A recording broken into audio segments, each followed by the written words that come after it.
Buon pomeriggio a tutti, bentrovati. Siamo molto contenti di trovarci per questo nuovo seminario che è il penultimo seminario del ciclo di seminari Rive per quest'anno. Vi ricordo che abbiamo due appuntamenti molto serrati perché il prossimo appuntamento si terrà già la settimana prossima, il 6 maggio, come al solito di giovedì, sempre alle 16:30. Ma veniamo alla giornata di oggi che aspettavamo con molto entusiasmo e ringrazio subito Isabella Cecchini per questo regalo che ci ha fatto, questo appuntamento che ci consente anche di ragionare su un tema un po' diverso rispetto a quelli che abbiamo trattato nel corso degli incontri che hanno preceduto questo seminario. Il titolo del seminario di Isabella Cecchini è Gli studi di musica nella Venezia di Francesco Sansovino, collezionare suoni a Venezia nel Cinquecento, un titolo suggestivo. Suggestivo sicuramente sarà anche il bellissimo intervento che Isabella adesso ci presenterà. Il punto di partenza, diciamo, l'imprescindibile Venezia, città nobilissima e singolare di Francesco Sansovino, che tra le tante meraviglie della città descrive anche appunto gli studi di musica, questi luoghi particolarissimi dove si trovano strumenti e libri di molta eccellenza. E poi appunto lo storiografo li descrive come luoghi in cui in sostanza si concentra l'incontro di virtuosi che si esercitano in musica, ma luoghi che sono altrettanto importanti perché sono luoghi di meditazione, luoghi dediti alla contemplazione. Proprio di queste meraviglie ci parlerà Isabella Cecchini, che è ricercatrice presso l'Istituto di Storia dell'Europa Mediterranea del CNR, che si è laureata in economia e commercio all'Università Ca' Foscari e poi ha conseguito il dottorato di ricerca alla Bocconi, con una serie di ricerche che riguardano soprattutto la committenza e i mercati artistici a Venezia nell'età moderna, su cui si è ampiamente specializzata, tra l'altro lavorando con gruppi di ricerca molto prestigiosi sia nazionali che internazionali. È stata diversi anni docente del corso di laurea di economia e gestione dei beni culturali e molti dei nostri studenti che ritroviamo ancora oggi sono proprio studenti del famoso corso di laurea EGAT, a cui siamo tutte, entrambe, penso, vero Isabella, molto affezionate, e i suoi interessi variano dalla cultura materiale alla storia finanziaria, concentrandosi particolarmente sulla Repubblica di Venezia in età moderna. Isabella, io ti ringrazio ancora moltissimo per questa occasione e ti lascio la parola senza rubarti altro tempo. Grazie. È un grandissimo piacere per me partecipare a questo seminario online e quindi ringrazio di cuore veramente Valentina per consentirmi di ritornare su un argomento che è la ricostruzione di collezioni d'arte a partire dalla ricerca d'archivio con gli inventari che mi è molto caro e al quale sono particolarmente legata perché è stato per me formativo, come sono stati estremamente formativi gli anni, immediatamente successivi al mio dottorato, uhm, con, la collaborazione al un progetto fantastico, secondo me, sul collezionismo d'arte a Venezia, diretto da Stefania Masone e Linda Borean, che, ringrazio perché, è stata un'occasione magnifica di fare pratica sugli archivi veneziani e soprattutto di fare pratica su un mondo culturale che è spesso sfuggente e difficile da capire e comprendere. Condivido passo subito alla condivisione dello schermo per, parlare dell'argomento di oggi, che fa parte di una comunicazione presentata a un convegno che si è tenuto a Venezia nel 2017, nel maggio 2017, a cura di David Bryant e Luigi Collarile, i cui atti dovrebbero uscire, penso, nei prossimi mesi. Il convegno si occupava dell'ambiente sonoro della Serenissima, The Venetian Soundscape, e mi era sembrato interessante, pur dalla mia ridotta prospettiva di storica dell'economia, provare a ragionare sugli studi di musica che sono menzionati in quella quasi enciclopedica descrizione della città di Venezia che Francesco Sansovino volle offrire alle stampe pochi anni prima di morire. Il mio intervento si raccoglie su 3 argomenti che tratterò in maniera in realtà abbastanza generale, ma che sarò felice di approfondire nel caso ci fossero delle domande. Innanzitutto il contesto in cui viene scritta e pubblicata la Venetia, città nobilissima e singolare, in 14 libri, che viene edita una prima volta nel 1581, ristampata una seconda volta con alcune prime annotazioni e addizioni a cura del canonico Giovanni Stringa e infine ristampata con, questa volta, estremamente numerose aggiunte nel 1663 a cura di Giustiniano Martignoni. Le aggiunte di Giustiniano Martignoni testimoniano veramente il passaggio di un'epoca, e anche di un'epoca che è particolarmente rilevante per gli studi sul collezionismo.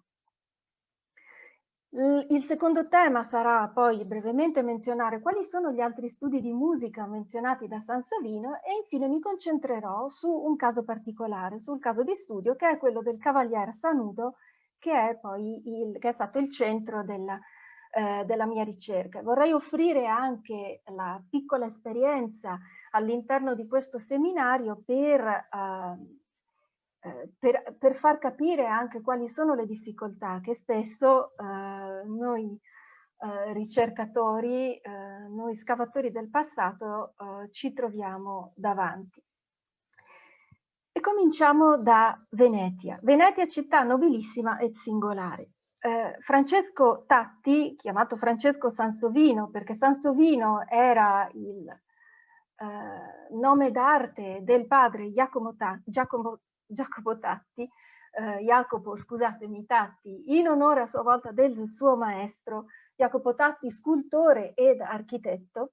Ebbene, Francesco Sansovino nasce a Roma nel 1521, ma viene sradicato molto piccolo dalla sua città di nascita perché il padre con la famiglia la abbandona nel 1527 a seguito del sacco e della devastazione che sulla città santa si abbatte con le truppe dei Lanzichenecchi.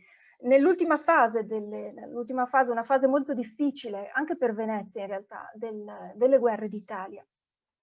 La famiglia Tatti si rifugia dapprima a Firenze e poi a Venezia, dove sembra oltremodo probabile che Sansovino, lo scultore, il padre di Francesco, abbia già dei buoni contatti con quelli che saranno i suoi principali committenti pubblici e privati, la famiglia Grimani, la famiglia Barbaro, con alcuni dei suoi principali rappresentanti, Daniele Barbaro, e diciamo che l'ipotesi che Sansovino abbia conosciuto i suoi committenti già a Roma è abbastanza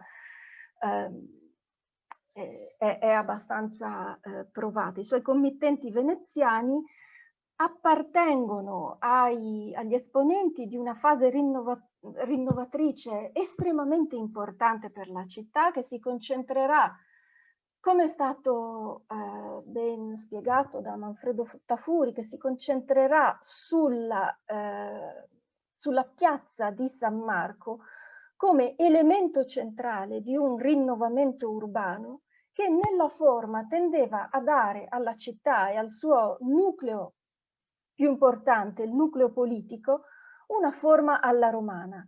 Una questione abbastanza interessante perché la città, sappiamo, la città di Venezia non è romana di fondazione, né tantomeno a 1600 anni, ma questo è un altro discorso. Ebbene, Francesco abbandona abbastanza presto, lo sappiamo dalle lettere di Aretino, con qualche sconcerto da parte del padre, la sua destinazione familiare a degli studi di legge, sebbene per un certo periodo si metta alla prova come avvocato, il risultato ne è delle sue infinite pubblicazioni.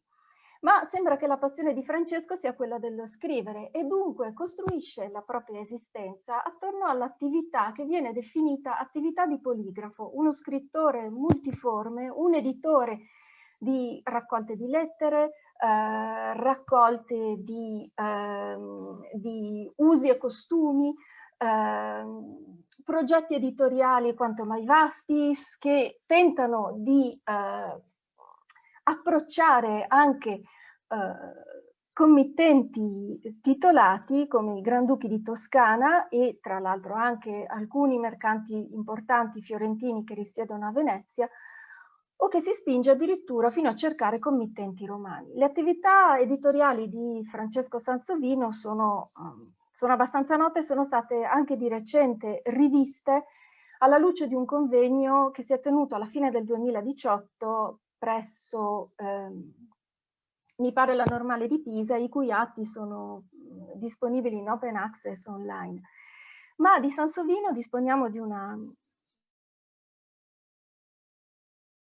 pubblicata nel 1994 che ha dedicato parecchie pagine alla genesi dell'opera per il quale Francesco Sansovino, per i cultori del collezionismo, è particolarmente ben conosciuto, ovvero l'edizione in lingua volgare per raggiungere un pubblico più vasto possibile di una descrizione stupefacente, se vogliamo, generosa della città di Venezia, con un'altrettanto generosa menzione di uomini, personaggi e anche poche donne notevoli.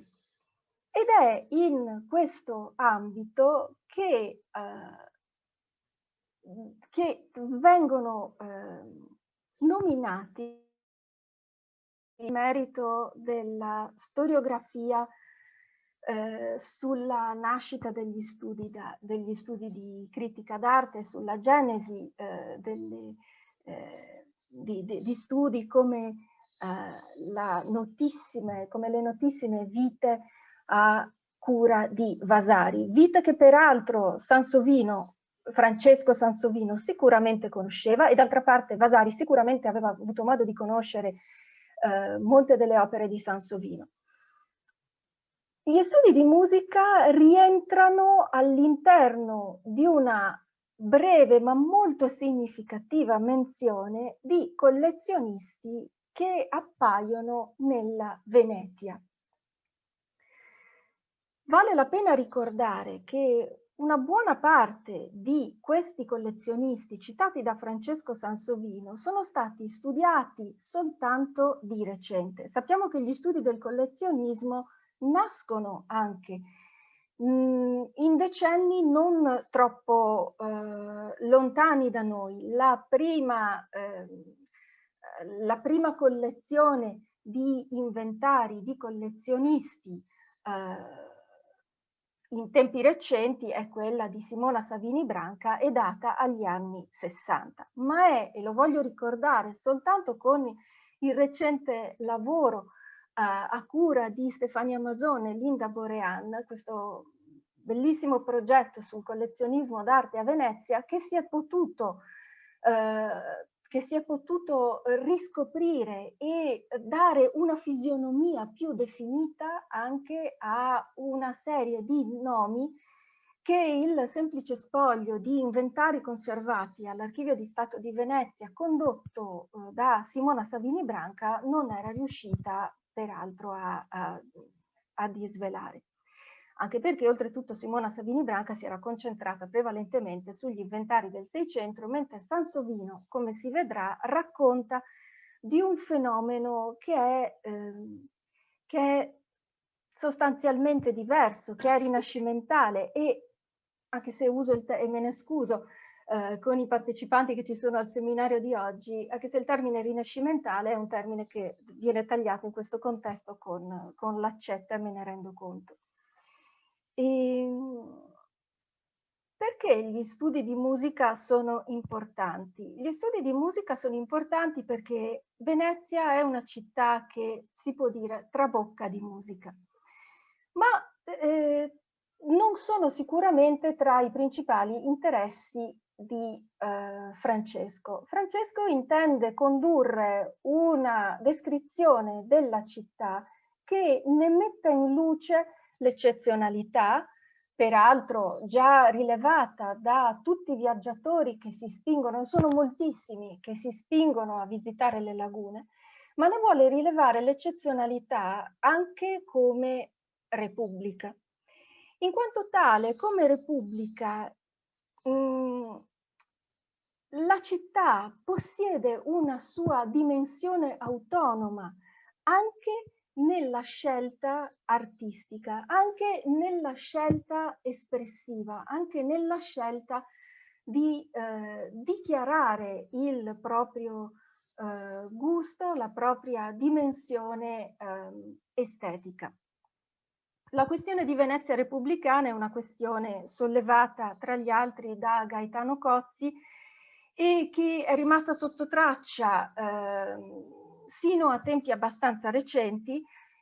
Si tratta di una questione prevalentemente, se vogliamo, ideologica. Perché ideologica? Perché viene sollevata negli studi soprattutto anglosassoni e viene però da Cozzi declinata nel suo magistrale testo dedicato a Niccolò Contarini come l'esplosione proprio negli ultimi decenni del Cinquecento di una contrapposizione politica all'interno del gruppo dirigente patrizio. La contrapposizione politica è quella tra i giovani e i vecchi, tra fazioni che sono filo francesi che mantengono una dimensione più vicina alla libertà della città, che comunque esce malconcia ma diritta dalle guerre d'Italia, che vengono contrapposte a fazioni che sono filo-romane e che Sansovino, che Francesco Sansovino, a cui Francesco Sansovino è abbastanza vicino, perché i gruppi filoromani sono i gruppi che, all'interno dei quali rientrano i committenti del padre. E dunque la questione della dimensione peculiare di Venezia alla fine del Cinquecento, della sua dimensione in quanto repubblica e quindi come Stato indipendente rispetto a un'Italia che si sta riempiendo di principati, viene esplicitata anche nella dimostrazione della peculiarità delle raccolte private. Ovviamente queste raccolte sono raccolte che sono nel XVI secolo in primis le raccolte di antichità. La principale dimensione del collezionismo anche veneziano è quello delle raccolte di pezzi antichi. Ed ovviamente nelle raccolte di antichità Venezia non è in grado di competere con Roma, non è assolutamente in grado.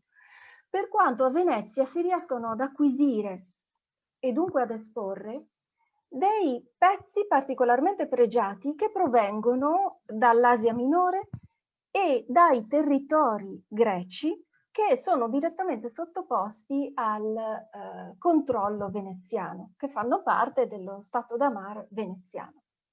Dunque la città non è in grado di rivaleggiare con Roma, ma può al tempo stesso esprimere una sua individualità perché riesce a acquisire questi pezzi greci che invece a Roma sono più difficilmente recuperabili.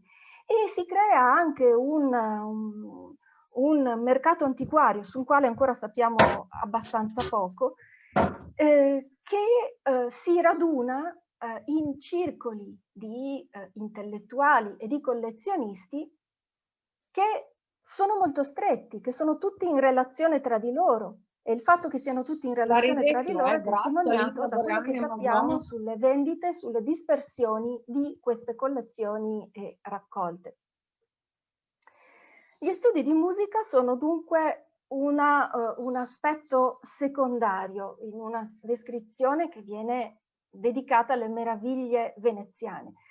Il fatto che siano un aspetto secondario è indicato anche dalla loro mancata menzione, se si vuole, nelle due edizioni successive. Le due edizioni successive sono generose, e nel caso di Martignoni molto generose, nel descrivere tutto quello che dal 1581 era stato costruito, dipinto, collezionato in città, e soprattutto nell'edizione di Martignoni l'esplosione delle collezioni di dipinti è davvero notevole. Ebbene, gli studi di musica non meriteranno alcuna addizione, non verranno ritenuti meritevoli di nessun incremento, come se nella città dei teatri, nella città che per prima, a quanto sembra, decise di aprire un teatro al pubblico dietro pagamento di un biglietto, non fosse più necessario collezionare musica, collezionare suoni. E questo è abbastanza indicativo del fenomeno. O meglio, il fenomeno degli studi di musica rimane un fenomeno circoscritto al XVI secolo, e anzi quando Sansovino pubblica la sua Venezia è quasi un fenomeno che si va spegnendo, e non è affatto, però, voglio ribadire, un fenomeno marginale. All'interno dei 14 libri della Venezia, il libro nono viene dedicato ai palazzi privati e ai loro ornamenti. Vengono descritti i palazzi, c'è un'addizione nel 1663 sulle accademie e sulla cavallerizza, sullo spazio della cavallerizza che era in barbaria delle tole. E naturalmente si parla anche dei teatri che vengono menzionati anche dell'edizione Martignoni.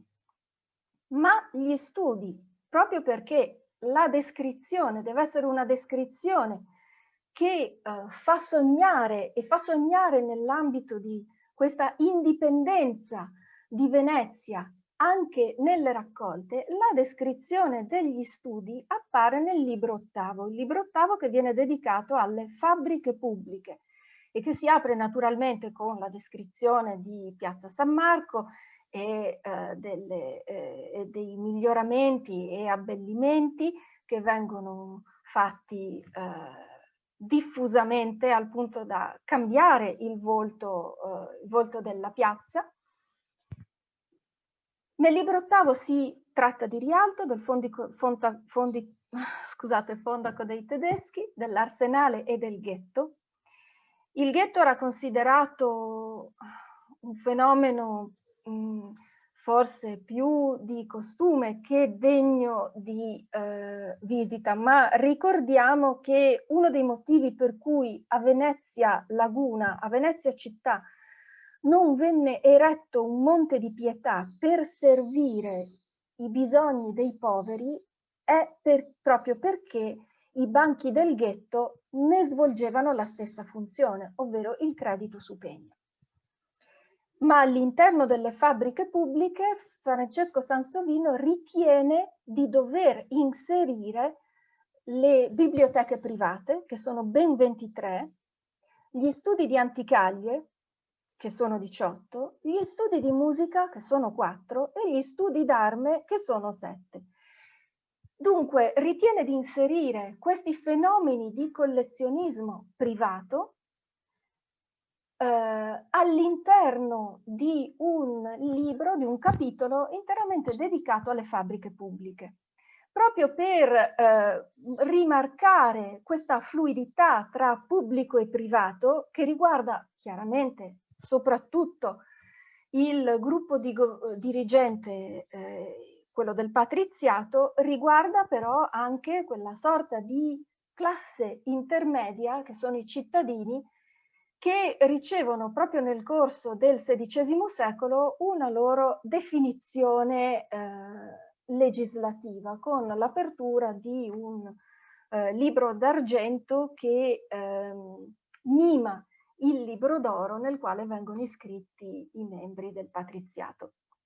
Naturalmente Francesco Sansovino aggiunge che ve ne sono moltissimi altri in giro della città e che lui si è limitato semplicemente a ricordare quelli più riguardevoli, ma è molto significativo che siano inserite queste raccolte all'interno di una dimensione pubblica, comunque di una dimensione che ne consente l'apertura verso l'esterno. Queste collezioni non sono riservate soltanto alla famiglia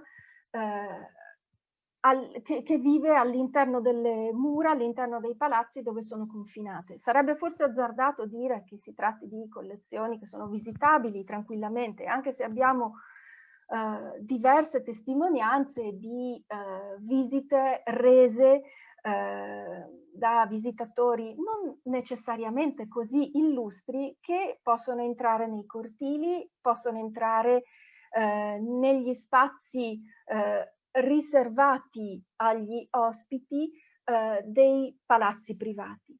Però certo si tratta di una dimensione aperta a un pubblico, aperta comunque a un pubblico di fruitori, di osservatori, che non si limita soltanto alla cerchia ristretta dei proprietari e dei loro familiari, e nemmeno alla cerchia ristretta dei loro clientes, cioè alla dimensione delle relazioni sociali più o meno vaste dei proprietari.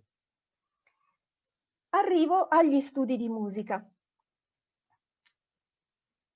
I proprietari di studi di musica sono soltanto 4, ma vengono ricordati i numerosi ridotti e soprattutto Francesco Sansovino si perita di rimarcare che la musica ha la sua propria sede in questa città, e noi lo sappiamo molto bene. Lo sappiamo molto bene perché sono stati condotti numerosi studi che hanno dimostrato come la dimensione musicale, il fare musica, oltre che essere un gesto umano e meraviglioso, è anche una dimensione ben connotata all'interno della città. È ben connotata per l'editoria musicale, al traino della esplosione editoriale che si verifica nel corso del Cinquecento. Anche l'editoria musicale raggiunge una sorta di primato proprio a Venezia. La musica è diffusa nelle case, e questo lo sappiamo perché chi parla ha personalmente condotto uno spoglio abbastanza di un gruppo abbastanza numeroso di inventari, e la presenza di uno strumento musicale è molto molto diffusa, e non necessariamente nelle case dei ricchi, ma anche nelle case dei più poveri, forse non dei poverissimi naturalmente, ma si trovano liuti dappertutto, per esempio, magari a volte scordati, magari a volte in soffitta, ma ad ogni modo la musica è presente veramente nelle case di Venezia. E la musica viene utilizzata anche come strumento politico. Sappiamo che dagli studi di David Bryant la cappella musicale di San Marco viene fatta crescere, viene coltivata, e le cerimonie possiedono una dimensione sonora estremamente importante. Tra le migliaia di testimonianze documentarie che potrei scegliere, mi piace sceglierne una del primo ambasciatore inglese a Venezia, Henry Wotton, che agli inizi del Seicento ha molto di frequente incontri con rappresentanti del governo mentre si sta cantando e suonando la messa. E Watton è un grande intenditore di musica, abita a San Girolamo e gli piace andare a sentire le monache di San Girolamo che cantano.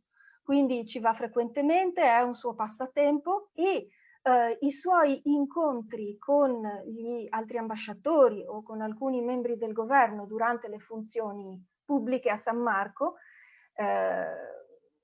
che vengono condotte le funzioni più importanti all'interno dello spazio del presbiterio, che spesso viene chiuso da degli arazzi e ci sono delle testimonianze visive per questo, e viene condotta nonostante lo strepito, qualche volta, o nonostante i suoni celestiali che sente dalle cantorie. Quindi la questione musicale, e non sono io la persona migliore per spiegarlo qui oggi, ma veramente non si può disgiungere Venezia dalla dimensione musicale. E dunque per certi versi è anche quasi sorprendente che Francesco Sansovino abbia menzionato soltanto 4 persone all'interno della sua piccola rassegna dedicata agli studi di musica. Ma in realtà c'è un perché. Innanzitutto, comincio con una lettura veloce. Innanzitutto, nomina il Cavalier Sanuto, figliuolo già di Gianfrancesco a San Giovanni de Collato, Saint-Jean de Goya, vicino, adiacente alla parrocchia di San Giacomo dell'Ori. Lo studio di Caterino Zen, nel quale si vede un organo che fu di Mattias, re di Ungheria, tanto armonico e tanto perfetto e di tanto prezzo che i suoi lo condizionarono per testamento. E in effetti questo organo è arrivato fino a noi, è conservato al Museo Correr. È un organo attribuito a un celebre costruttore di strumenti musicali, Lorenzo da Pavia, che ne costruì anche per Isabella d'Este. Ed è un organo molto particolare, un organo con canne di carta, che doveva restituire un suono estremamente raffinato, si pensa, e che noi non riusciamo al momento più a sentire perché l'organo venne restaurato nel corso dell'Ottocento e le canne furono, mi pare, incollate, divenendo mute. Vi è lo studio nobilissimo di Alvise Balbi, causidico, cioè un giurista avvocato a Santa Maria Zobenigo, con strumenti che sono stimati di molta valuta, e lo studio di Agostino Amadi. Lo studio di Agostino Amadi contiene strumenti alla moderna e alla greca e all'antica.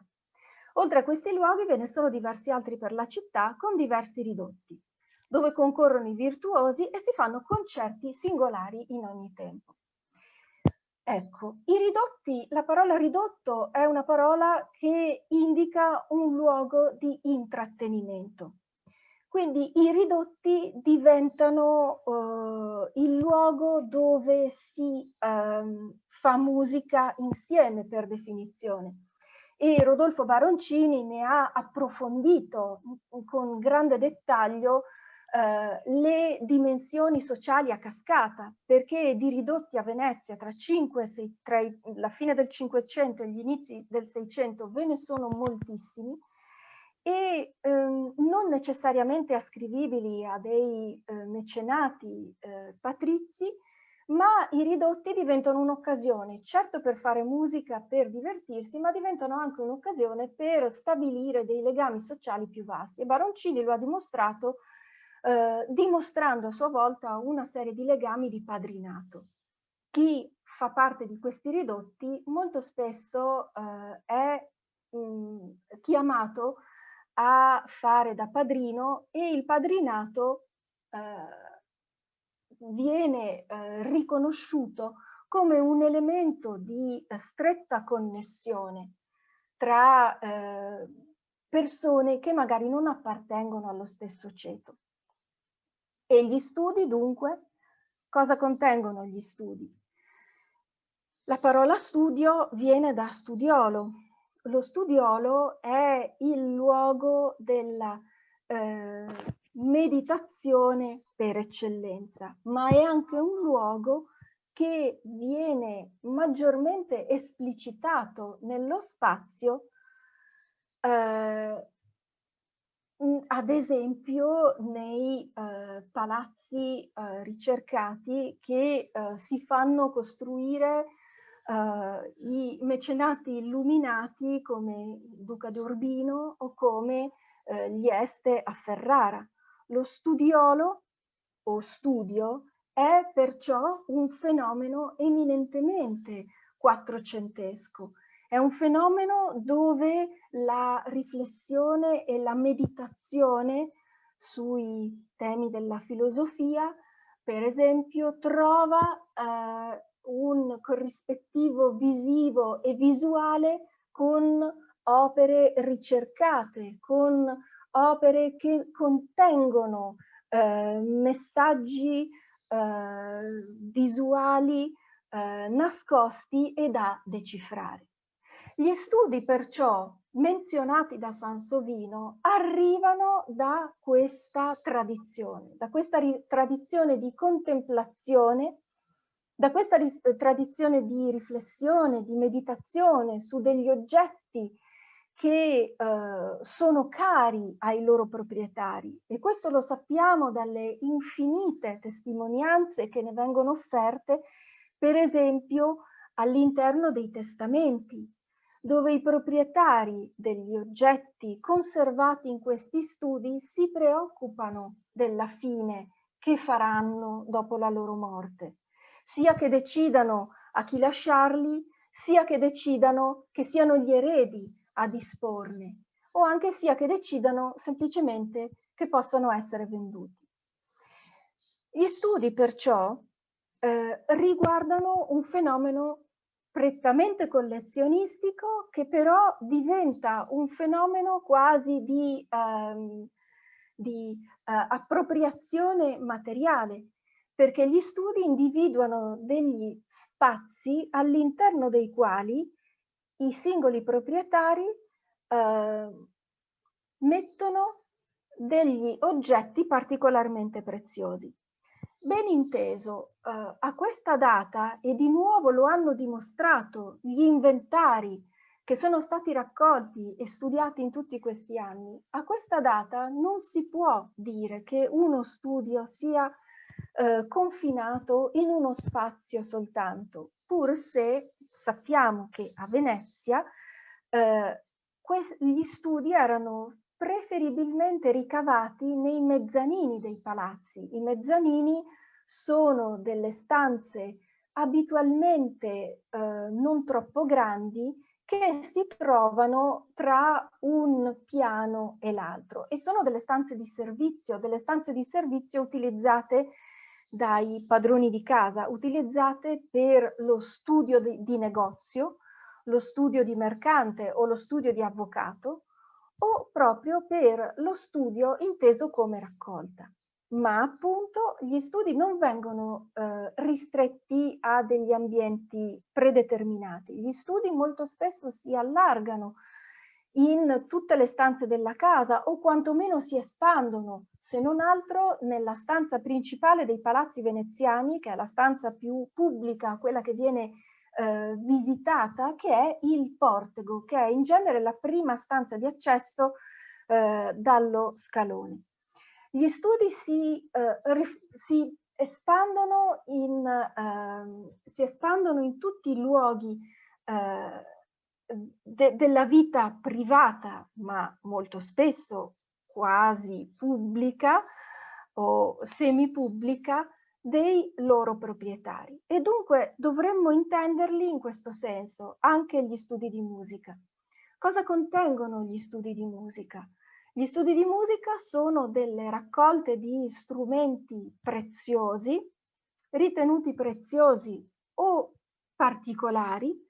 L'organo che appartenne al re d'Ungheria, per esempio, o gli strumenti all'antica, naturalmente delle copie o delle ricostruzioni ipotetiche possedute da Agostino Amadi. E che cosa conteneva allora lo studio del Cavalier Sanudo? Lo studio del Cavalier Sanudo è rimasto a lungo una sorta di punto interrogativo, perché non è stato possibile ritrovarne, sino a poco tempo fa, ovviamente non è stato possibile ritrovarne alcun inventario. I Sanudo sono i Sanudo di San Giovanni de Collato. Oggi Palazzo Sanudo riporta sulla fondamenta del Miglio una targa che indica, in un palazzo diventato abbastanza anonimo, che quella era la casa del celebre diarista Marino Sanudo. Il nostro cavaliere Sanudo è un parente, è un secondo cugino ed è un po' più giovane, ovviamente, di Marino Sanudo. Tra la sua famiglia e la famiglia di Marino non correva buon sangue e nel 1505 i due rami decisero di separarsi. Dunque la casa che io ho indicato con questa freccia, la casa del Cavalier Sanudo, era la casa dietro quella della famiglia del diarista Marino, ma è sempre all'interno di questo blocco. Oggi rimane ancora l'ingresso monumentale sulla calle che poi sbuca in faccia al campiello di San Marcuola, di cui adesso mi scuserete non ricordo il nome. Rimane un grande portale monumentale che si è però molto consumato. E all'interno di questo palazzo che per la divisione sembra anche abbastanza buio, si trovava precisamente la raccolta musicale del Cavalier Sanudo. Ma quale Cavalier Sanudo? L'albero scrupolosamente redatto dal Barbaro, che ho fotografato qui, riporta un Francesco Cavalier. Questo Francesco Cavalier è il nostro collezionista di strumenti musicali. Stranamente, Francesco Sansovino non ne riporta correttamente il nome. Questo è un aspetto che non mi sono riuscita a spiegare, ma sono invece sicuramente certa che si tratti di Francesco Cavalier, perché all'interno del progetto coordinato da Stefania Masone e Linda Borean ho potuto ritrovare l'inventario. Si tratta di un inventario che non è assolutamente coevo alla vita di Francesco, ma che venne redatto qualche decennio dopo. Nel testamento Francesco faceva menzione dei suoi oggetti cari, possedeva anche qualche pezzo di naturalia, cioè qualche pezzo di minerale particolare che le collezioni di naturalia connotano altrettanto bene il collezionismo cinquecentesco. Possedeva degli orologi e sono ben elencati in questo testamento. Menziona molto velocemente i suoi strumenti musicali e decide che tutto venga condizionato. Il termine condizionato significa bloccato all'interno di un preciso asse ereditario, che è quello del figlio, fino al 1590. Ora, tutti i tentativi che erano stati fatti per tentare di ritrovare questo inventario dove avrebbe potuto essere, ad esempio nelle corti di palazzo che si occupavano di certificare il valore dei beni presenti in casa alla morte del marito, per permettere alle vedove di riottenere il corrispettivo della propria dote, ebbene queste ricerche non avevano dato alcun esito e in effetti, ricostruendo i testamenti dei vari membri della famiglia di Francesco, Questa doveva essere una famiglia che andava abbastanza d'accordo. I figli rimangono in casa anche dopo la morte del padre e uno dei figli, Angelo, è protagonista di uno degli ultimi grandi, disastrosi fallimenti bancari che diedero poi avvio all'istituzione di una banca pubblica. Angelo aveva istituito un banco nel 1562 che fallirà però proprio qualche anno dopo e rimane in casa negli anni successivi. Morirà di peste assieme al fratello. Rimane in casa perché, come fallito, non era più proprietario di nulla. Aveva dovuto separarsi dalla fraterna per permettere ai creditori di non intaccare il patrimonio familiare e nel testamento della madre viene ricordato con un profondo affetto, così come nel testamento del fratello. Entrambi moriranno con la peste del 1577. La famiglia di Francesco era una famiglia molto numerosa. Dal secondo matrimonio ha 4 figli, uno solo dei quali Vincenzo, che vediamo qui sotto il suo nome nell'albero del Barbaro, uno soltanto dei quali è destinato a proseguire la linea familiare, che comunque si estingue nel 1582 con il figlio di Vincenzo, che ha appena 20 anni e che si chiama come lui, si chiama anch'egli Francesco.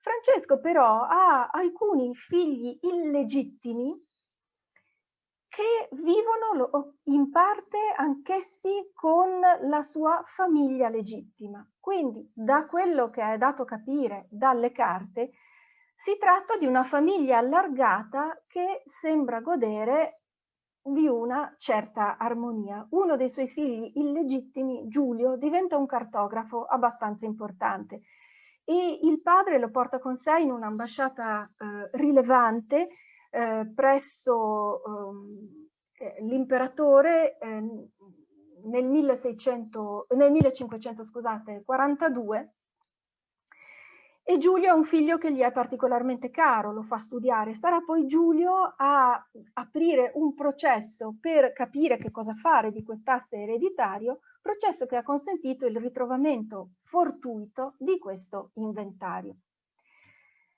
Francesco Cavalier, e non Giovan Francesco come riporta Francesco Sansovino, Francesco Cavalier ha una carriera abbastanza eccezionale per la sua generazione, perché non si occupa per nulla di commercio e per la sua generazione questo è ancora una eccezione. Francesco nasce nel 1494. Si sposa una prima volta nel 1513 ed è la prima data che menziona il Barbaro nel suo albero genealogico e si risposa una seconda volta una decina di anni dopo. Muore nel 1554. All'interno di questa cornice di 5 decenni abbondanti di vita, ricopre una serie di cariche pubbliche abbastanza importanti che gli valgono a un certo momento la menzione del cavalierato. Non sono riuscita a ristabilire di che tipo di cavalierato si tratti.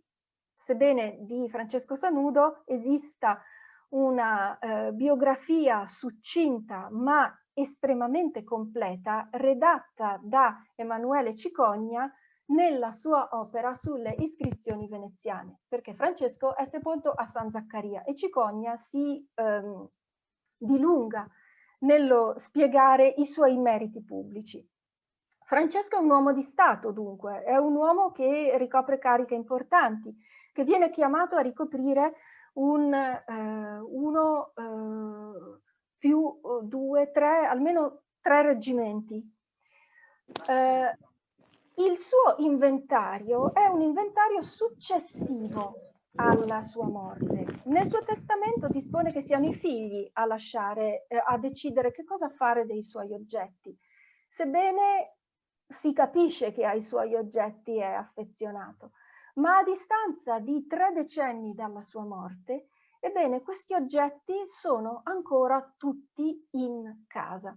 Di che oggetti si tratta? Si tratta di qualche elemento prezioso come una cassella verde, una cassetta verde con dentro dei rosari o forse delle perle, dei grani di rosario di ebano nero con corone di vetro, qualche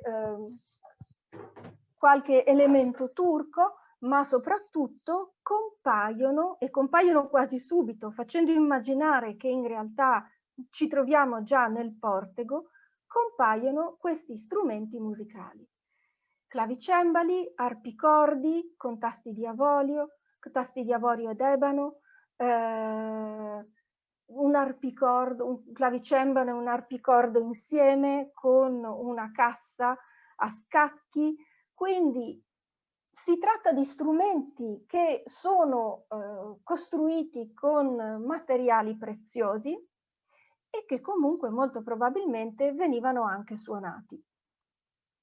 Io confido che l'inventario possa essere presto pubblicato. Ho selezionato soltanto un piccolo estratto, in questo caso dalla prima carta. Ma in realtà quello che stupisce all'interno dell'inventario di Francesco Sanudo non sono tanto i clavicembali e gli arpicordi, e nemmeno gli orologi volendo, ma è l'eccezionale quantità di armi che viene riportata. Ora, Sanudo sicuramente aveva un compito come rettore di una località sottoposta al dominio veneziano, aveva il compito di dimostrare anche nella forma la forza del governo che rappresentava. Dunque ci si aspetta nei palazzi di coloro che ricoprirono la carica di rettori, ci si aspetta un certo sfarzo e ci si aspetta la presenza di armi da parata o armi di qualche tipo. Le armi turche, le scimitarre, gli stendardi, gli elmi turchi sono abbastanza frequenti nelle case veneziane. E ricordiamo che a Palazzo Ducale c'era un'armeria che possiamo visitare ancora oggi. E tuttavia la quantità di armi presente in questo inventario è abbastanza strana, se mi è consentito usare questo aggettivo. Sappiamo che Sansovino infine al libro sulle fabbriche pubbliche inserisce gli studi di armi. Si tratta di una menzione molto breve perché, scrive Sansovino, lascia agli esperti la descrizione più dettagliata. Le armi sono un oggetto molto particolare da collezionare, che presuppone magari che si sappia anche come usarle, esattamente come gli strumenti musicali, peraltro. E dunque, io credo che si possa sostenere però un'altra ipotesi. Gli studi di musica vengono appena prima degli studi di armi. E noi sappiamo che Francesco Sanudo aveva fatto parte di una compagnia della calza, che aveva accolto, quando lui era già diventato adulto, comunque anche il duca di Mantova. Le compagnie della calza sono un fenomeno prettamente veneziano che raccoglie gruppi di giovani raccordati da un vero e proprio statuto. Esiste un regolamento che molto spesso veniva depositato da un notaio, quindi un regolamento sottoposto al diritto privato e che però esprimeva intenzioni, se vogliamo, di nuovo pubbliche. nel senso che le compagnie della calza raccoglievano prevalentemente membri del patriziato, di nuovo membri della classe di governo, nella loro adolescenza, perché vi si usciva quando si raggiungeva la maggiore età, cioè tra i 18 e i 25 anni. Sebbene si potesse si potesse diventare i responsabili, dei rettori quando si diventava più grandi. Ma soprattutto le compagnie della calza erano investite di attività che avevano a che fare con le feste, con le festività, erano coinvolti nell'allestimento di spettacoli e quindi periodicamente rientravano sotto le lenti dei provveditori alle pompe o comunque sotto i provvedimenti del governo per le eccessive manifestazioni di festa, gaudio, giubilo e lusso, ma anche erano coinvolte in schermaglie cavalleresche che si tentava periodicamente di vietare, che venivano chiamate armeggerie. Venezia è una città la cui dimensione non consente di molto l'andare a cavallo, né tantomeno l'incontrarsi in giostre come avveniva invece nelle corti padane, per esempio, e peraltro nelle corti di tutta Europa. Eppure le compagnie della calza, e questo è stato messo in rilievo da Matteo Casini, erano molto spesso coinvolti in queste finte schermaglie, in questi combattimenti che avvenivano molto spesso di notte, dando anche un discreto fastidio. Ci si incontrava, si creavano delle fazioni per scontrarsi con lance e scudi, per battersi a finto duello, e tutto con grande clamore. E dunque io credo non sia così peregrina l'ipotesi che lo studio di musica del Cavalier Sanudo sia in realtà quanto rimane di un fenomeno di cui abbiamo perso molto le tracce, e che la presenza di armi e di musica racconti qualche cosa della sua gioventù, racconti qualche cosa del suo passato da adolescente che forse, forse gli era rimasto nel cuore. Va ricordato, e vorrei con questo concludere, che comunque tutti questi oggetti erano rimasti ben oltre la morte del loro proprietario ed erano rimasti, l'inventario non è topografico, quindi non siamo in grado di capire in che stanza e come fossero stati disposti, ma erano rimasti sicuramente in tutte le stanze della casa, perché l'inventario elenca un po' di strumenti, elenca gruppi di armi, poi passa ad elencare altro e poi torna ad elencare strumenti, torna ad elencare gruppi di armi e così via. Quindi è molto probabile che gli incaricati di questa stesura stessero seguendo le stanze del palazzo, accompagnati naturalmente dagli altri familiari. E va rilevato anche che in questo inventario non ci sono assolutamente oggetti di uso quotidiano, non ci sono i letti, non ci sono vestiti, non ci sono gli arnesi da cucina, quindi si tratta proprio degli oggetti che erano appartenuti al Cavalier Sanudo.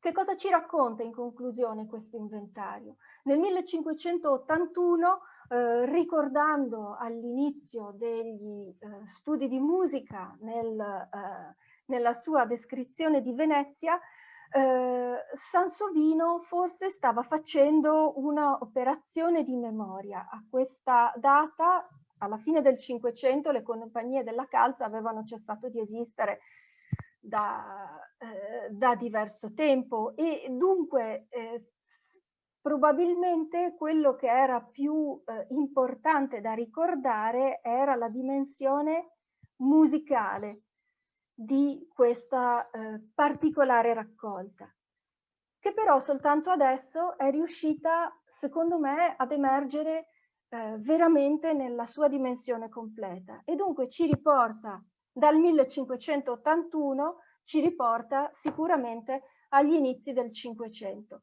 E con questo concludo in un'ora scarsa il mio seminario e vi ringrazio molto per l'attenzione. Grazie infinite. Grazie a te Isabella, diciamo che intanto davvero un ringraziamento particolare per averci così offerto questo sguardo così particolare ancora prima della pubblicazione degli atti di questo tuo saggio su un inventario che ecco, naturalmente non conoscevamo, se non per i pochi che abbiano avuto l'opportunità di assistere alla tua comunicazione al convegno che hai menzionato del 2017. Io vi ricordo semplicemente che adesso si avvia il nostro dibattito a cui siete tutti caldamente invitati a partecipare. È possibile prenotare la propria domanda in chat, vi sarà naturalmente data la parola, e per questo affido il compito a Lorenzo Gigante e Alessio Boccazzi di gestire appunto il dibattito. Grazie ancora Isabella per questa bellissima panoramica, anche molto didattica devo dire, quindi davvero utile per gli studenti che hanno assistito a questo tuo seminario. Grazie.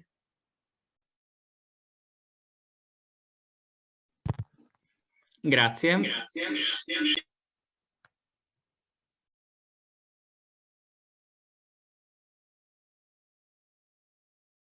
Allora, invitiamo a chi avesse domande appunto a scrivere in chat e poi vi verrà data parola per la risposta.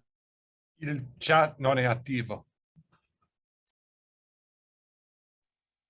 Ecco, la chat non è attiva, a questo punto semplicemente prenotatevi o intervenite direttamente senza nessun problema.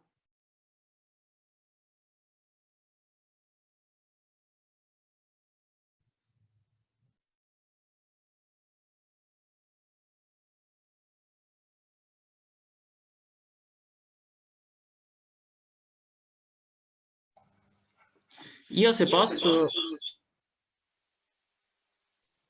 Allora, io se posso rompo il ghiaccio. Avrei una curiosità. Perché, visto che c'è questa duplice natura della collezione di musica e di armi, viene ricordato il Cavalier Sanudo negli studi di musica e non in quelli appunto di armi, che pure sono una categoria che Sansovino elenca? È un'ottima domanda in effetti. Probabilmente gli studi di armi menzionati da Sansovino contenevano delle armi particolarmente preziosi o rilevanti per essere appartenute, come il caso dell'organo del re d'Ungheria, appartenute a persone rilevanti. Confesso di non aver visto inventari di studi di armi. Dunque,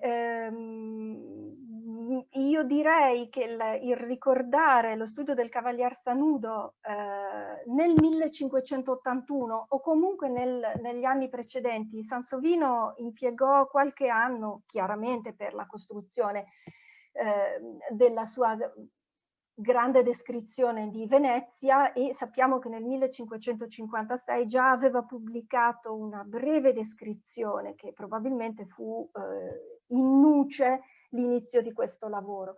Nel 1581 era molto più diffusa, io credo, la dimensione musicale anche all'interno dei singoli palazzi, quindi evidentemente a casa dei Sanudo si faceva musica, probabilmente si faceva musica, e certo erano rimaste le armi, ma io credo che avesse più senso ricordarlo lì. Grazie. Volevo avvisare che adesso la chat funziona, quindi potete naturalmente prenotarvi per la vostra domanda.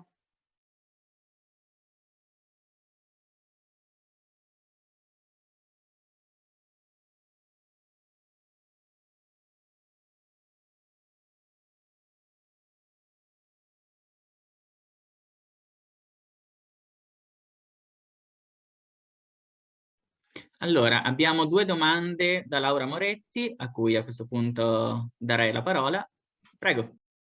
Buonasera a tutti, ciao Isabella, spero mi Ciao, possiate Laura. sentire, ciao cara. Allora, ho 2 domande. Una, c'è un Leonardo Sanudo che patrocina opere musicali, c'è una dedicatoria stampa di un'opera pubblicata a Venezia nel 1601. Avendomi nei giorni passati il clarissimo signor Leonardo Sanudo, gentiluomo graziosissimo e perpetuo amatore e fautore dei virtuosi, fatto capitare in mano alcune canzonette, bla bla bla. Quindi volevo chiederti se sei mai incappata in questo Leonardo Sanudo, che a questo punto potrebbe essere... Ho guardato nell'albero genealogico che hai messo e mi stavo chiedendo in che rapporto questo Leonardo potesse essere con il Francesco K. E l'altra domanda che ho riguarda, ma davvero secondo te Francesco Sansovino è così impreciso dicendo che questo Cavalier Sanudo già di Gianfrancesco si sbagli completamente? Comincio dalla tua seconda domanda. In effetti Francesco Sansovino sappiamo è abbastanza preciso, ma gli indizi attorno a questo inventario sono veramente degli indizi pesanti, quindi sì, mi viene da pensare che in questo caso sì, sia sbagliato. Peraltro era vivo, dunque Francesco muore nel 1554, suo figlio Vincenzo muore nel 1562. Vincenzo ha un figlio che, legittimo, che muore 20 anni dopo, cioè il figlio di Francesco muore che il figlio è appena nato. Scusa Isabella, scusa se ti interrompo, perché se noi immaginiamo, mi pare da quell'albero genealogico che ci sia un Leonardo figlio di Francesco, forse è tra i figli legittimi sulla destra. No, ma guarda che ci sono, è il ramo parallelo. Va bene, stavo pensando che il Gianfrancesco a cui Sansovino si riferisce magari fosse proprio questo Francesco a cui ti riferisci tu. Io recentemente ho lavorato su altre linee genealogiche e il Gianfrancesco come sinonimi mi è capitato più di una volta. Quindi... potremmo incrociare gli alberi, sì, esatto, i dati. Comunque diciamo che secondo me questo Leonardo, patrocinatore di opere a stampa, va un po' inserito, cioè sull'inventario non ci piove ovviamente e non ho alcun dubbio che quello che tu ci stai dicendo sia la verità assoluta, però magari una linea padre-figlio per cui gli strumenti siano passati magari a un figlio che è diventato patrocinatore di musicisti o un altro membro della famiglia, non lo so, insomma che questo interesse per la musica sia rimasto in famiglia, magari potrebbe essere... Sì, certo, perché tra l'altro lui aveva 2 bisnipoti, il nipote che muore giovane anche lui ha 2 figli piccoli, su questi 2 figli ho smesso di cercare di capire che cosa sia stato del loro destino, però assolutamente ha senso. Vorrei però aggiungere che nelle carte del processo che ha portato alla scoperta di questo inventario salta fuori Alvise Balbi Causidico che lavorava per quella magistratura lì. Quindi è molto probabile che alla fine una parte di questi strumenti possano essere rimasti nella famiglia degli appassionati. Comunque, Grazie mille, grazie. Grazie, grazie a te.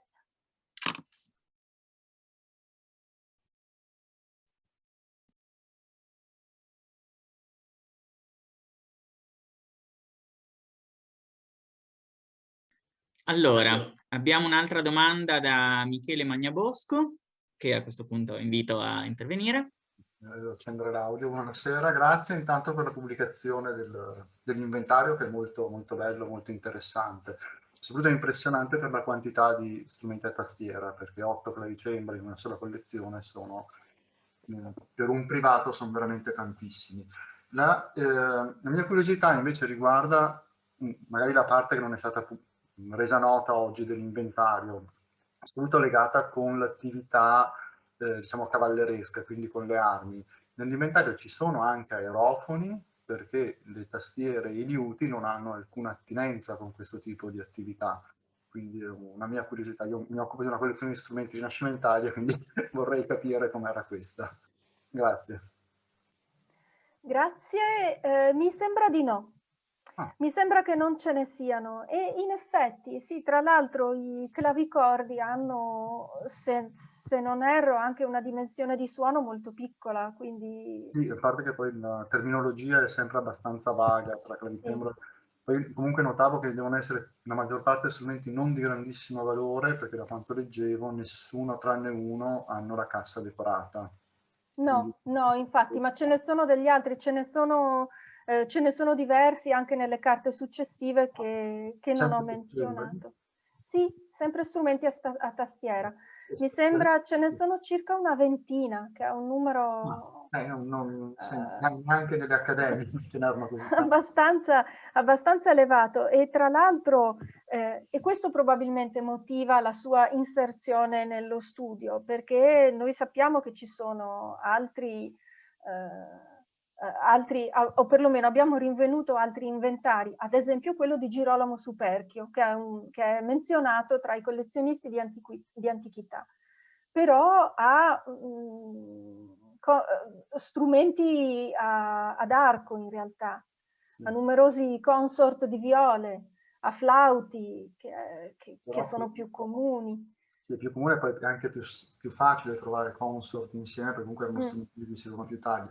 Questa quantità di clavicembali a me fa pensare proprio più a una collezione vera e propria, non una dotazione d'uso di stanudo. E poi un'altra domanda, se sono attestate anche pubblicazioni musicali nell'inventario, libri, a stampa? No, purtroppo no, ma questa è una selezione. Sarebbe interessante trovare gli inventari di qualcuno degli eredi, perché l'idea è che questi fossero proprio i suoi oggetti, gli oggetti di Francesco. Non ci sono oggetti d'uso, mancano i materassi, le tovaglie, e dunque i libri è possibile che fossero considerati proprietà di quelli che ancora vivevano nel palazzo.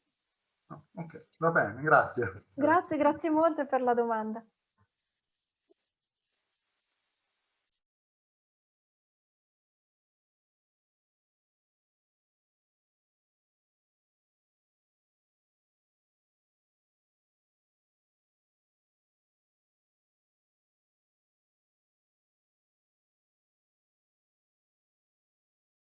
A questo punto ne approfitto per fare un'altra domanda io, perché effettivamente stupisce molto anche a me questa quantità di strumenti a tastiera, che sono veramente tantissimi. Non è possibile che a questo punto ne facesse commercio, magari, perché su una pratica di musica viene normale avere gli strumenti d'ensemble, che possono essere adesso appunto liuti e compagnia bella, ma una volta che uno ha 1, 2, 3 strumenti a tastiera, insomma, arrivare a una ventina mi viene quasi il dubbio che non possa avere un'attività più o meno parallela come commerciante di queste cose. Esiste documentazione su commercianti di questi strumenti? No, lo escluderei, per quanto... No, lo escluderei perché non si fa commercio. Ben inteso, è facile tra collezionisti che si decida di vendere i pezzi, sia perché si riceve una offerta che non si può rifiutare, sia perché ci si stanca, perché si è all'interno di un circuito e quindi è normale scambiarsi sotto forma di corrispettivo monetario quello che non ci piace più e quello che invece vogliamo. Mi immedesimo nei miei collezionisti. Però tenderei ad escluderlo. Non abbiamo nessun tipo di documentazione al riguardo, ma lo status di Sanudo mi porterebbe ad escluderlo. Quindi certamente è un'ipotesi, non avendo nessun documento che nega questa ipotesi, è un'ipotesi che possiamo mettere nel novero. Però non mi sembra che un patrizio possa comunque i Sanudo sono una delle famiglie più antiche della città, non hanno un doge, non ce l'hanno a questa data e credo neanche in seguito, ma sono comunque una delle famiglie più eminenti. Non si metterebbero a fare del commercio con oggetti preziosi. Al massimo si fa del commercio all'ingrosso, si fa il commercio via mare, che è il commercio tradizionale della classe di governo, ma no, quindi tenderei ad escluderlo, però in effetti è un'ipotesi che comunque metterò, metterò nel cassetto, quindi grazie. Prego, abbiamo un altro intervento a riguardo. Riguardo a questa cosa del commercio, che secondo me potrebbe essere plausibile, andrebbe indagata. Come suggestione che viene a me sulla base di quello che ho pubblicato ancora anni fa Stefano Pio sui liutai veneziani, solitamente al momento della morte, quando c'è un asse ereditario, tutto quello che è in bottega, cioè tutto quello che fa parte del commercio, veniva messo in un inventario separato. Quindi questa secondo me è proprio la collezione. Se qualcosa per monetizzare non entra, viene liquidato, viene utilizzato per eventuali creditori o cose del genere. Quindi è una cosa da indagare, perché potrebbe essere il commercio, però vedendo come funzionava all'epoca mi tenderei ad escluderlo io, sinceramente. Ma sì, oltretutto, una volta che si presentano degli oggetti all'interno di un inventario comunque pubblico, perché questo è uno degli inventari presentati alle corti di palazzo, diventano, cioè ogni processo successivo deve essere sottoposto a un procedimento giudiziario in questo caso, o perlomeno a un procedimento che accerti la proprietà o la divisione, perché l'esito che non ho ritrovato è sicuramente una divisione tra i figli e nipoti superstiti. E dunque sì, quello che veniva venduto, che doveva essere venduto o che faceva oggetto di commercio, tranquillamente avrebbe potuto essere messo in una lista separata, ma l'esperienza seicentesca, peraltro, con gli inventari dei collezionisti di dipinti è che quello che poteva essere venduto viene fatto sparire. Quindi viene messo da parte prima che sia possibile redigere l'inventario giudiziario. Però ecco, sarei sorpresa dallo scoprire che anche il figlio o il nipote di un cavaliere abbia potuto fare commercio di oggetti come questi, insomma. Grazie. Vedo una serie di domande. La prima persona che ha alzato la mano, che si è prenotata, è Giulia Zanon, prego. Scusate un attimo, vabbè, non importa. Grazie mille per l'intervento. Ho solo un'osservazione riguardo alla questione della possibilità della vendita, nel senso, non so se sia stato detto nei commenti, ma mi pareva che nell'inventario ci fosse uno stemma comunque su almeno uno di questi strumenti, quindi non vedo perché se per lo scopo di una vendita o comunque per il mercato ci dovesse essere lo stemma di famiglia sopra. Questo era un piccolo commento. Però la mia domanda era se ci sono stati, se hai trovato per caso documenti, inventari o testamenti sulle altre 3 persone riguardo ai loro studi di musica. Ti ringrazio per la domanda. E gli altri 3 studi di musica sono stati già studiati e i loro inventari sì, sono stati pubblicati. Forse non l'ho menzionato all'interno di questo contributo che spero esca prossimamente. Sì, ne faccio riferimento, ma sono stati già pubblicati anche da parecchio tempo, ecco. Okay. Mancava proprio questo tassello. Ok, grazie mille. Prego.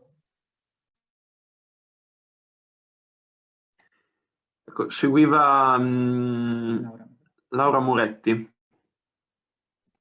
Scusa Isabella, stavo cercando un po' di raffigurarmi questi 20 strumenti a tastiera disseminati per la casa. Sai dirci qualcosa di più riguardo a questo? Cioè, come te la figuri tu questa collezione in termini proprio di disposizione? È una collezione che va vista da qualcuno oppure gli oggetti sono organizzati così un po' nelle stanze, così un po'... Mi interessa questo perché sì, ho notato tutto quello che hai detto dell'inventario, però faccio un po' fatica a farmi una immagine mentale di come questi strumenti potessero essere dislocati all'interno dell'edificio. In effetti si fa un po' fatica, sì, perché questa è una lista. Non ci sono le indicazioni delle stanze, però l'immagine che ho utilizzato viene dalla prima carta e noi sappiamo che gli inventari cominciano dal portico, perché sali lo scalone e quasi sempre la prima stanza che si decide di inventariare è quella del portico. Quindi questo primo nucleo di strumenti è proprio nel portico. E la maggior parte degli altri sono raggruppati, cioè sono elencati insieme. C'è questo primo blocco, c'è un secondo blocco più piccolo di 5 o 6 strumenti a tastiera che è elencato nella seconda carta, quindi io mi aspetto che sia elencato in una delle stanze adiacenti del portico, che sono lo stesso stanze di rappresentanza. E poi c'è qualcos'altro, ma si tratta di poche cose, c'è qualche liuto nelle carte successive. Però no, mi piacerebbe avere la disposizione, mi piacerebbe sapere che cosa c'è vicino. E il fatto che non ci siano oggetti d'uso indica che non ci sono i quadri, ad esempio. È impossibile che non ci siano quadri. Vuol dire che hanno selezionato soltanto le cose che appartenevano a lui e ci manca un pezzo fondamentale però che è, come dici tu, la collocazione di queste cose nello spazio e anche com'era lo spazio dove queste cose erano collocate, so che è un tuo tema ed è una questione affascinante e fondamentale. Però Grazie. non sono in grado. Grazie a te. Ecco, anche la professoressa Sapienza voleva intervenire, prego. Grazie Alessio, spero che riusciate a sentirmi perché la mia connessione oggi non funziona benissimo, quindi nel caso Isabella ripeto se si sente così a tratti. Allora intanto volevo fare qualche commento su questa questione che tu hai accennato giustamente della coesione della dimensione così pubblica e privata di questi spazi, no? Che appunto non sono né privati né però puramente o propriamente pubblici, quindi questo è un aspetto che mi tocca particolarmente. Poi volevo anche sottolineare come gli elementi che tu menzioni, anzi quelli che hai rinvenuto in questo inventario, su cui io ho diciamo una perplessità rispetto a questa tua lettura della disposizione, perché a me sembra un inventario selettivo, come tu stessa hai detto, cioè è un'estrazione di una serie di oggetti per cui non è detto che la successione che appunto questo documento presenta sia poi quella tradizionale dello spazio della casa, proprio perché è selezionato a prioristicamente, quindi anche su questo forse bisognerebbe ragionare, ma quello che mi interessava di più e che volevo sottoporti era la questione della coesistenza di queste collezioni in cui ci sono orologi, armi, strumenti di musica, quindi tutta una serie di oggetti che rimandano a una serie di competenze o quantomeno di saperi tecnici che mi sembra molto interessante. Allora volevo sapere cosa sappiamo di più di questo, di quest'uomo. Magari sappiamo, cioè tu hai citato la biografia molto breve ma come al solito puntuale di Cicogna, volevo sapere se sei riuscita a intuire qualcosa sulla sua formazione, ecco, questa era la mia curiosità. Grazie. Grazie perché hai reso dei punti molto interessanti. Comincio dalla questione dell'elenco. No, non siamo certi. Io baso questa ipotesi sull'istinto, nel senso che la maggior parte, la stragrande maggioranza degli inventari che vediamo noi comincia proprio dal Portego, e noi sappiamo che essendo questo un redattore giudiziario, sappiamo che andavano proprio in giro per la casa, però in realtà è una lista dei suoi oggetti, quindi avrebbero anche potuto utilizzare delle liste preesistenti in mano alla famiglia. Per questo sarebbe interessante, ma non le ho ritrovate, rinvenire delle note o inventari precedenti o successivi. Il fatto che questa all'apparenza sia una famiglia felice rende a noi le cose molto difficili, perché se non litighi non hai necessità di andare in giudizio e di lasciare le tracce. Sì, in effetti quando addirittura convivono figli legittimi e illegittimi e il padre si porta dietro il figlio legittimo e lo sponsorizza come cartografo, insomma, la scarsità di liti sicuramente non è un elemento che gioca a nostro favore. No, ma è come se volessero ricostruire tra 500 anni la mia biografia. Io non guido la macchina, quindi non faccio multe, quindi non sanno dove sono andata. Questo è ovviamente un commento molto banale. E la seconda questione è molto più interessante, perché in effetti c'è un piccolo gruppo di orologi che sono strumenti meccanici molto particolari. Sappiamo che il figlio Giulio, che è un figlio molto amato dal padre, è un cartografo, costruisce sfere armillari, quindi qualcuno in famiglia che ha questa manualità e competenza tecnico-meccanica esiste sicuramente. Però senza dubbio sarebbe una pista da approfondire, che in effetti potrei cercare di approfondire, però quindi ti ringrazio. Anche perché poi molto spesso gli orologiai e i cartografi sono mestieri che vanno proprio insieme, anche nel famoso lavoro che abbiamo fatto sull'apprendistato, eccetera. Sono proprio mestieri affini e spesso praticati dalla stessa persona e insegnati all'apprendista insieme, quindi è una relazione che in effetti pare abbastanza promettente. C'è anche il mappamondo, no Isabella? Sì. Anche quello, perché me lo ricordo venire fuori, adesso non ti so dire dove, perché ci avevo lavorato un po' anch'io su questi studi di musica e mi ricordo questa cosa del mappamondo. Non mi ricordo se era stata Patricia Fortini Brown forse a metterlo in evidenza. Lo posso trovare nei miei appunti, ma quando ho visto nel inventario che ci hai fatto vedere il mappamondo mi è subito venuto in mente questa cosa, quindi anche quello è... Sì, è un indizio, è vero, è un indizio particolare. Non sono così rari i mappamondi, però avere un mappamondo e poi avere questa dimensione. Più avanti nell'inventario si nomina una scatola con strumenti di ferro, che quasi certamente sono strumenti di lavoro, sicuramente non sono strumenti da chirurgo, ecco.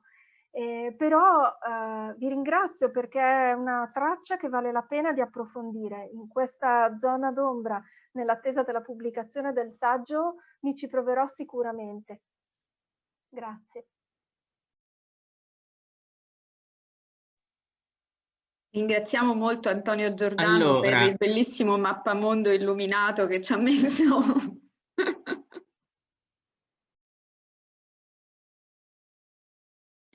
Allora, io ho visto che c'è un'osservazione sulle armi di Claudia Terribile, che non so se voglia portare avanti e condividere anche col pubblico, nel caso la invito a intervenire.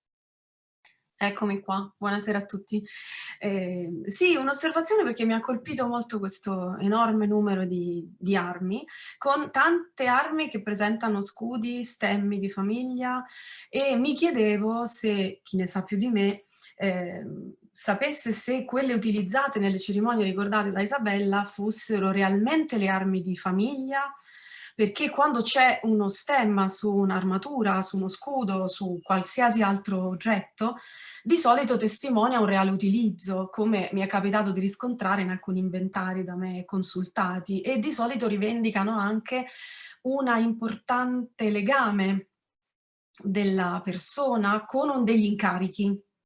Allora, anche la presenza di carte o di altri strumenti e il fatto che fosse un patrizio forse ci potrebbero indicare che questi incarichi si svolgevano nello stato da mar, cioè con incarichi legati a comando in flotte, insomma, ecco, forse potrebbe essere, dando uno sguardo un po' più approfondito, perché abbiamo visto solo un piccolo estratto, immagino ce ne siano molte altre, verificare se ci siano quelli che di solito chiamano i fanò, cioè i fanali, le luci, le lanterne delle galere, che erano un oggetto che poi chi aveva prestato servizio per la Serenissima via mare tratteneva con sé ed esponeva poi in casa. Mi viene in mente anche, non lo so, gli stemmi delle navi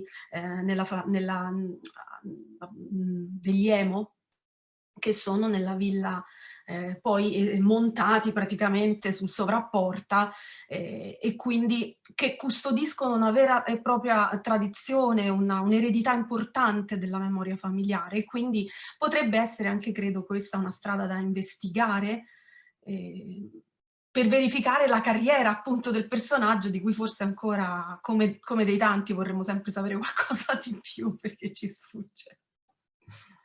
Grazie Isabella.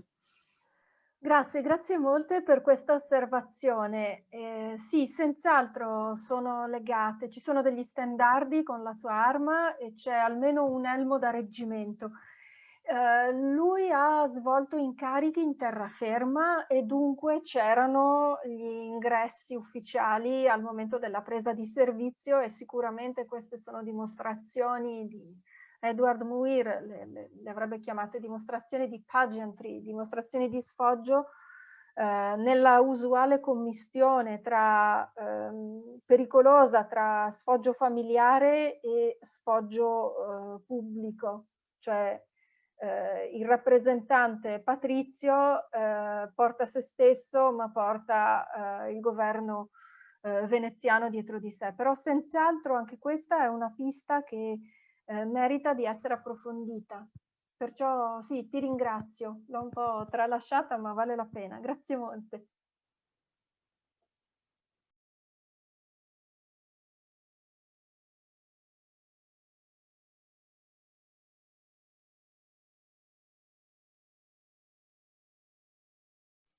Ah sì, grazie Laura, ho visto il tuo commento. Sì, era proprio la Patricia Fortini Brown. Questa era una nota di Sanudo del 1511. Mi era rimasto in mente questo Sanudo mappamondo.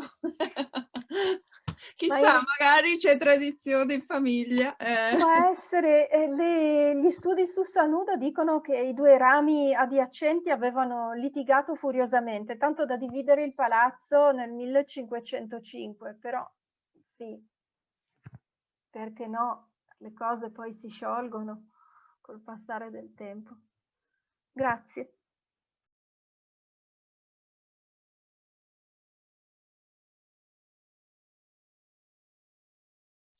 Se ci sono altre domande, invito ancora una volta a scriverle in chat o a farsi in chat.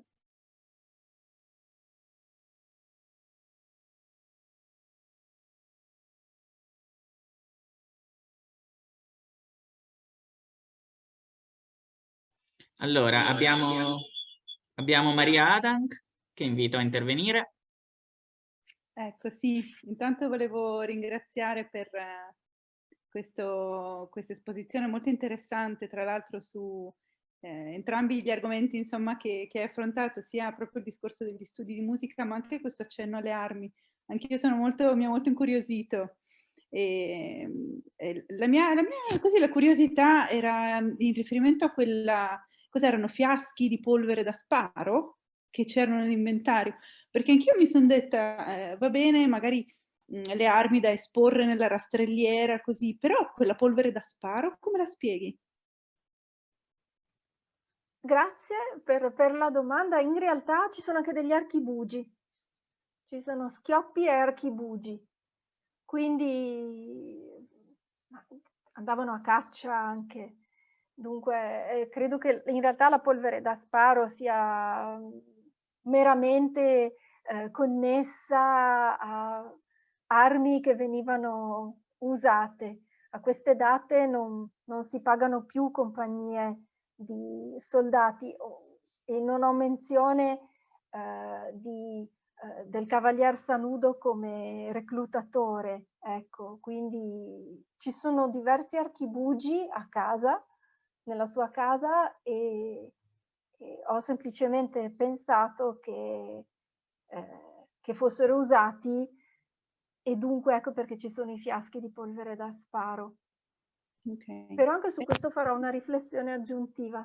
No, mi ha molto incuriosito perché appunto vuol dire che l'uso era reale, no? Nel senso che o per la caccia oppure per altre ragioni dovessero essere utilizzate. Io nell'inventario dei grimani che avevo un barile di polvere da sparo, ma perché loro avevano un feudo con giurisdizione criminale anche, quindi serviva per la difesa del loro feudo. Però non credo che i Sanudo avessero un feudo. No, assolutamente no. È vero che tra le cariche dei rettori c'è, tra i compiti dei rettori c'è anche quello di gestire il piccolo o grande arsenale delle località nelle quali sono destinate. Dunque può essere che una parte di questo delle armi necessarie e indispensabili lui le avesse portate a Venezia terminato l'incarico. Grazie mille.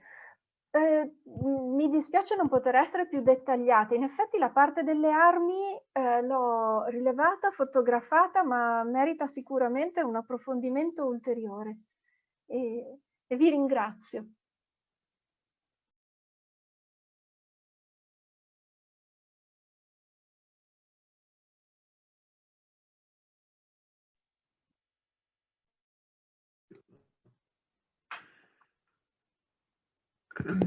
Lasciamo ancora giusto un paio di minuti magari, qualora ci fossero altri interventi.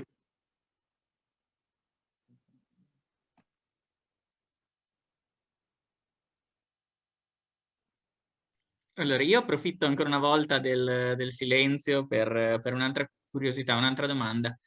Questo mix di armi e musica che si riconduce alle attività dei compagni della calza è documentato anche in altri casi o in collezioni di altri ex o insomma o compagni della calza, oppure esistono altre proprio specificità legate alle collezioni di personaggi che transitano da queste compagnie? Grazie per la domanda alla quale purtroppo non so rispondere. La commistione tra musica e armi è suggerita da Matteo Casini, che si è occupato a lungo delle compagnie della calza e delle manifestazioni delle compagnie. Non ho mai lavorato su antichi compagni di calza che diventano poi collezionisti. Questa sarebbe una traccia lo stesso. Mi scuso di non poter rispondere perché è comunque una traccia interessante. Va detto che anche in altri inventari, non necessariamente di collezionisti, ma molto spesso di membri del patriziato, c'è una stanza dove ci sono delle armi. Questo perché chi ha incarichi come rettore o anche come capitano di galea poi desidera manifestare questa dimensione politico-militare anche nel proprio palazzo. Quindi non è raro, non è eccezionale trovare armi nelle case. È un po' più eccezionale trovarne così tante, perché non ho riprodotto l'inventario completo, ma soltanto 2 pezzi, però ce ne sono veramente molte. Ci sono molte armi che sono usate, molte armi d'asta e molte armi turche. Sì, anche per questo, scusate, intervengo un po' a gamba tesa, mi viene da suggerirti forse, Isabella, che sarebbe interessante andare a così sfogliare la tesi di dottorato di Pauline Lafille, che ha lavorato sulla rappresentazione della battaglia e in particolare proprio sulle collezioni di armi, cercando di ricostruire il sapere tecnico e allo stesso tempo le competenze militari di una serie di patrizi che poi hanno in qualche modo riflesso queste loro competenze nelle collezioni di cui si sono circondati. Non so se tutta la parte dedicata alla collezione di armi sia poi stata inclusa nella sua monografia che è uscita di recente, però varrebbe forse la pena di andare a dare un'occhiata. Finisco semplicemente dicendo che a me questa associazione tra studio musicale, studio, inevitabilmente non si può non pensare allo studio del pittore per quanto mi riguarda, e le tante armi che poi, non scordiamoci, sono anche un prodotto della Fraglia, no? Cioè sono i Targheri che decorano le armi, soprattutto da parata ovviamente, ma non solo. Quindi comunque c'è questa impronta fortemente collezionistica. E poi mi veniva da dire questa questione dei fiaschi di polvere, sono 40, no? Se non sbaglio, cioè quelli che ho visto scorrere, mi pare siano 40 e siano anche menzionati di corno. Quindi mi chiedo se non c'è anche una ricercatezza proprio nel materiale, non so, è una domanda questa, non sono assolutamente esperta. Grazie Valentina, grazie per aver ricordato questa monografia che ho visto e mi è passata così sotto gli occhi, ma assolutamente va consultata. Sicuramente sì, c'è una ricercatezza. Il fatto che siano anche di corno mi fa pensare che siano proprio usati per la caccia. Poi io non so quanti servitori, ma non è necessario avere servitori. La caccia è un'esperienza maschile di gruppo, quindi si offre una battuta di... Questo lo sappiamo perché, insomma, sappiamo che le elite aristocratiche ragionano così, si offre una battuta di caccia anche agli amici, quindi ripeto, parlo non da esperta assolutamente, vale la pena approfondire, perciò ti ringrazio anche per questa segnalazione. Ecco, notavo che Antonio Giordano vuole aggiungere qualche cosa appunto in merito, e lascio la parola.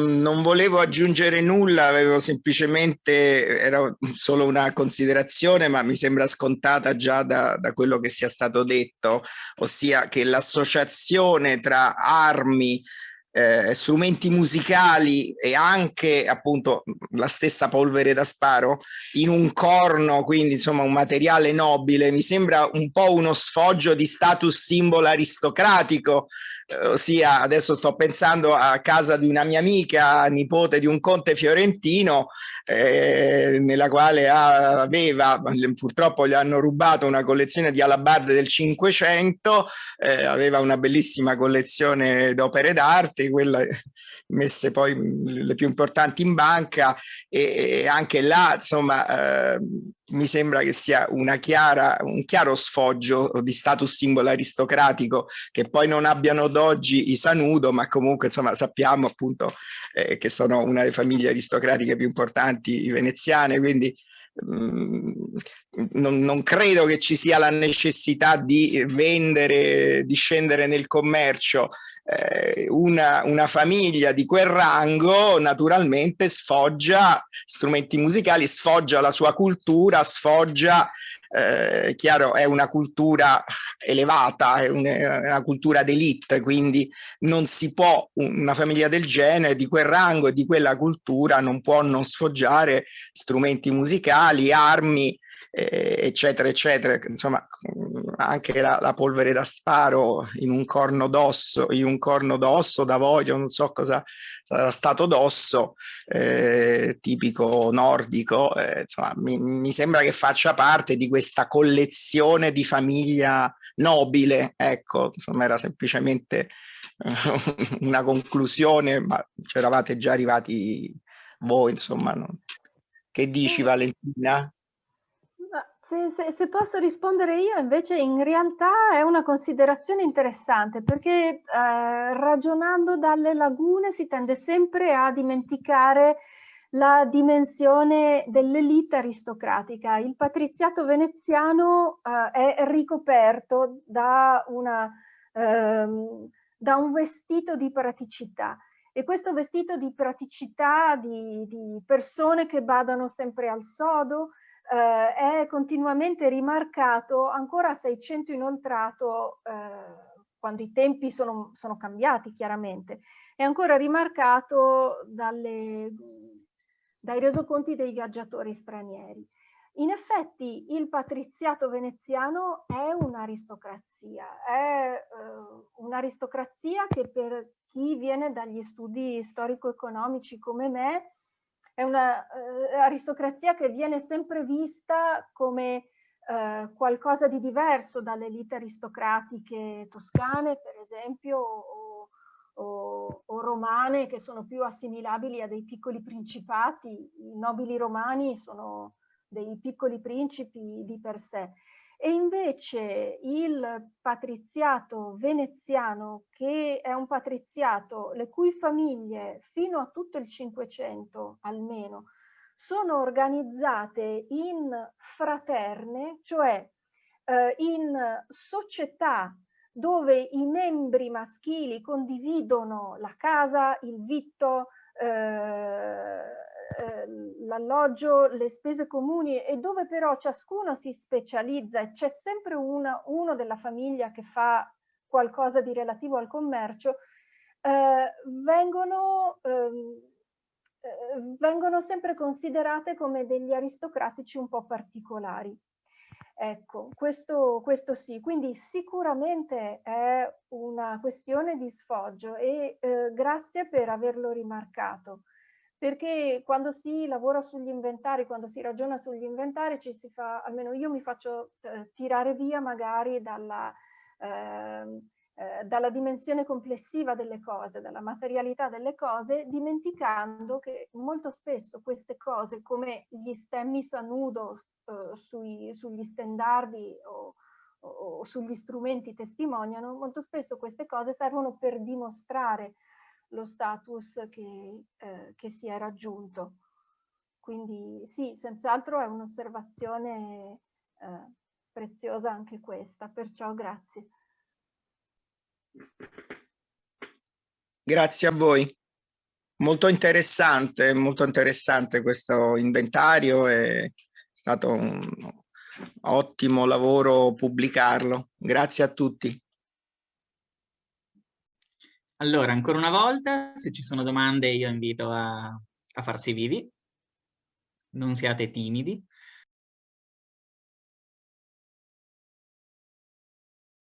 Io direi che abbiamo così solleticato Isabella più e più volte su tanti fronti diversi e quindi la lascerei anche un po' tranquilla, riposarsi e godersi il nostro ringraziamento più grande, perché davvero è stato un bellissimo seminario pieno di spunti e pieno anche di tante cose ancora da fare.